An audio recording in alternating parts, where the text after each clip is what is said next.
Créée en 1997, la Fondation Prince Louis de Polignac a pour but de promouvoir la culture française et européenne tout en contribuant au développement de la science. C'est en présence du prince souverain qu'elle vient de remettre ses prix pour l'année 2016 à Paris.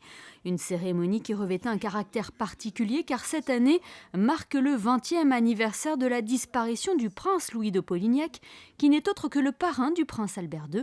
Personnage que le juge d'Aurel, présidente cofondatrice de la Fondation, a bien connu. Il y a une petite anecdote qui le caractérise très bien. Lorsqu'il était petit garçon, on lui demandait, comme à tous les enfants, qu'est-ce que tu veux devenir plus tard, au lieu de dire, je ne sais pas, pompier ou aviateur ou toutes les professions auxquelles rêvent les petits garçons. Il a dit, après réflexion, il était tout petit, je voudrais être le roi d'un pays où tout le monde serait heureux.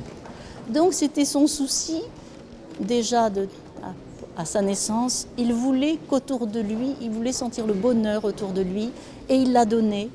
Il a vécu les 35 plus belles années de sa vie à Monaco en tant que président, puis président d'honneur de la SBM.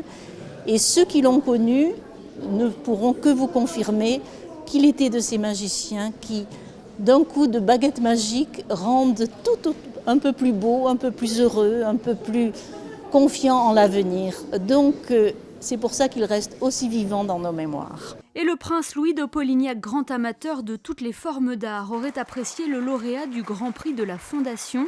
Serge Rezvani symbolise cette pluralité dans l'inspiration artistique.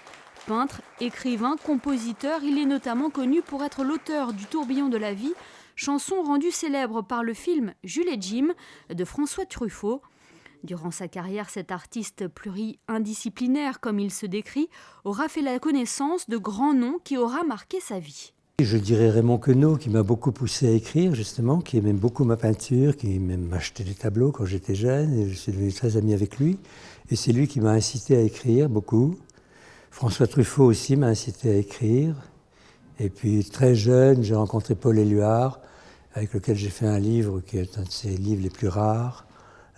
Voilà, j'ai une série de gravures. Éluard les avait beaucoup aimées, j'avais 17 ans, j'étais très jeune. Et donc nous avons fait ensemble un très beau livre.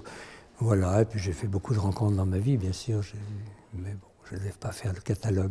Autre primé lors de cette soirée à Paris, Karina et Craig Waters. Ce couple d'Australiens s'est investi dans la rénovation du château de Gudane dans l'Ariège. Débuté en 2013, les époux ont fait face à un chantier pharaonique pour réhabiliter ce monument historique du XVIIIe siècle. Nous sommes littéralement tombés amoureux du château de Gudane dès que nous l'avons vu. Je pense que c'est une chose merveilleuse pour la France, pour le patrimoine français et notre communauté. Et aujourd'hui, nous sommes très fiers de notre parcours.